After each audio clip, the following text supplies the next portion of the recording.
आपने बड़ा अच्छा गीत गाया, लेकिन हम भी एक गीत गाए थे। बड़ी हम सैड सॉन्ग कम गाई ना, लेकिन इस सैड और रोमांटिक दोनों मिक्स हैं। आप लोग सुने होंगे। अखिया तोहरे ही रही ताके। अच्छा, प्यार किस किस ने किया है? प्यार आप लोग नहीं किए हैं? हाँ, देखिए सारे लोग हाथ उठा रहे हैं। लेकिन प्यार में जब दिल टूटता है तो वो भी एक एहसास अलग होता है। हम वो फील नहीं किए हैं, लेकिन गाने के माध्यम से बता रहे हैं। अखिया तोहरे ही रही ताके, गईलू कैसन रोग धरा के, ई मिलन वाला मान तड़पे छान छान, दिल हमार लगे कहीं ना। ओ साथी रे, तेरे बिना भी क्या जीना, तेरे बिना भी क्या जीना। ओ साथी रे,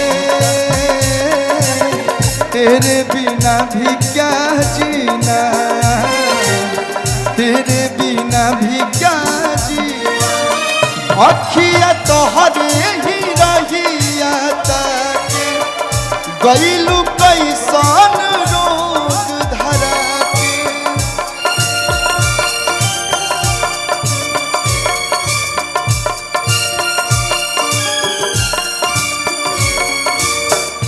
ई मिलन तड़पे छान छान, दिल हमार लगे कहीं ना। ओ साथी रे, तेरे बिना भी क्या जीना,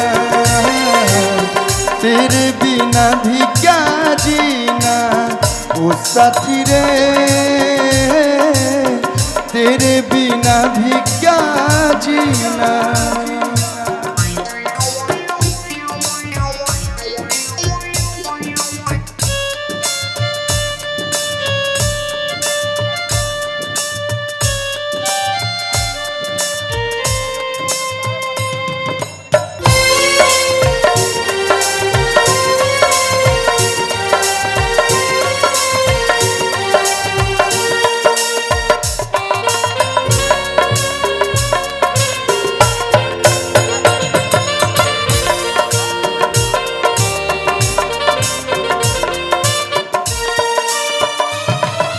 डिम्पल जी, हमसे बेहतर आप जानती हैं, जब आदमी प्यार में होता है तो ना दिन का पता चलता है ना रात का पता चलता है।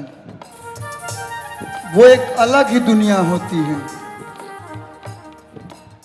ठीक न? जिंदगी लागे जन्नत जैसन, रहेलू जब पास हो, बतिये से जुड़ाला जियरा, भरल बा इतना मिठास हो।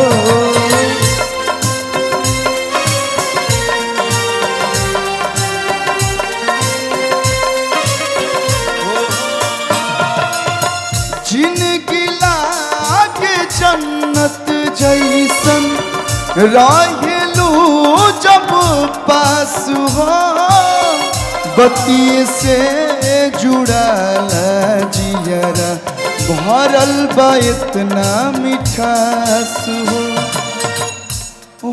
गइल का कसूर, कहीं इतना तू दूर, हमसे भइलू बोला हसीना।